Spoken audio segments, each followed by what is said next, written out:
Here's a pair of the AirPods Max 2. I'm going to show you how to pair and connect these directly to a MacBook or iMac via Bluetooth.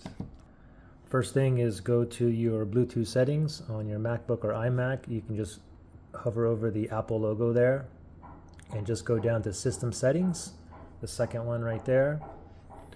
And then from here you just want to go to Bluetooth, highlight Bluetooth, and then you want to make sure that the Bluetooth here, make sure that this up here is toggled on. Okay, so turn it on, and now under the very bottom, under nearby devices, it's looking for devices that are in pairing mode that's near me. Okay, that little spinny thing is searching, so we got to hurry up and put these in the pairing mode. Okay, so on the one side here we got the digital crown and the noise cancellation button. What we want to do is we want to press and hold the noise cancellation button until we get a white blinking light here which indicates in pairing mode. Okay, so that crown, the noise cancellation button right here, press and hold. Ready, set, go. Press and hold.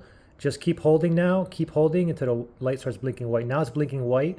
Go ahead and let go. Now it's in pairing mode. Now let's go back over here and we can see it's still searching, and it found it right here, AirPod Max right there. So I'm going to go up here, I'm going to tap on connect, and then just give it a second, and now we can see that the AirPods Max, it is now connected.